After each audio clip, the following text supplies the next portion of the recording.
জানি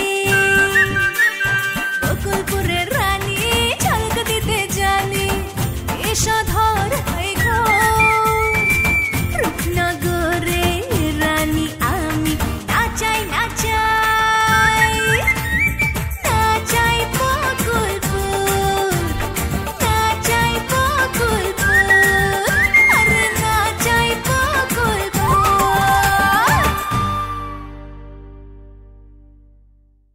সরু কাকা তো খুন হয়ে গেছে গা। ও ভালাই হয়েছে। এই তুমি কি মানুষ? একটা মানুষ খুন হয়েছে আর তুমি কো ভালো হয়েছে? আরে আমার বিশ্বাস হতে কিছু যায় আসে না। তার মাইয়া রুহি কি বিশ্বাস করবো? সে তো ঠিকই তোর নামে মামলা। কানটা কারে খুব দরকার, আর তার মোবাইলটাও বন্ধ পাচ্ছি। শোন না, কাকা বাড়িতে আসার সাথে সাথে বলবি আমার জন্য একটা ফোন দে, ঠিক আছে? আব্বারে দরকার কেন? আরে ঝরু কাকা খুন হয়েছে না, এখন টেডি এই খুনের দায় আমার উপরে চাপাতে চাচ্ছে। ও করছে আমি নাকি ঝরু কাকারে খুন করছি, কিন্তু ঝরু কাকা যখন খুন হয় তখন আমি টেডি কিন্তু একসাথেই ছিলাম। খালি টেডি ভাই না, উগান্ডা ভাই, গ্রামের অনেকেই আপনার সন্দেহ করতেছে। আরে সন্দেহ করা তো খুব স্বাভাবিক। আমি তো ঝরু কাকার সাথে কয়েকবার ঝগড়াঝাটি করছি, কিন্তু বিশ্বাস কর আমি এই খুন করি নাই, আমি কাউরে দিয়ে খুন করাইও নাই। সেটা আমি জানি উগান্ডা ভাই, কিন্তু খুনটা করলো কেনা? আমার ধারণা ওই যে ধলেশ্বরের মসজিদ গুন্ডা আছে না, ওই মসজিদ গুন্ডা এই খুনটা করছে। ঈশ্বরের মসজিদ গুন্ডা? হ্যাঁ। তার লগে ঝরুকার কি শত্রুতা ছিল? শোন, ওই মসজিদ গুন্ডার বাপের বাজারে একটা দোকান আছে, ঝরু কাকা ওই দোকানে কি সদাই কিনতে গেছিল, যাই ওই লোকের সাথে খারাপ ব্যবহার করছে। কোন কি? হ্যাঁ, তার কারণে হয়তো ওই মসজিদ গুন্ডা ঝরু কাকারে খুন করতে পারে। আল্লাহ, এইসব কথা আমার তো বিশ্বাসই হইতেছে না। একটা মানুষ রাগে একটা মানুষের খুন করে ফেলবে? আমার না খুব আফসোস হচ্ছে। ঝরু কাকা যখন বাজারে যায় তখন আমি তারে কইছিলাম যে কাকা আমি আপনার বাজারে আগাই দেই, কিন্তু সে যাইতে রাজি হয় নাই। আমি যদি সাথে যাইতাম তাহলে কিন্তু এই খুন হইতো না, আমি তারে সেভ করতে পারতাম, আর আমি সাথে থাকলে কেউ তারে খুন করতে সাহস পাইতো না।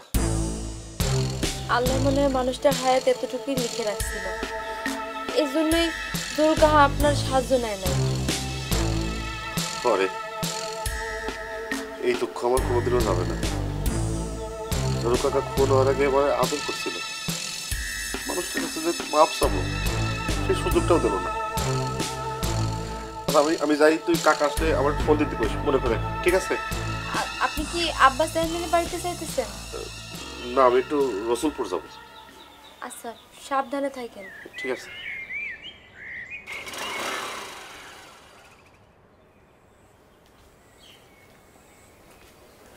ওই খলিল,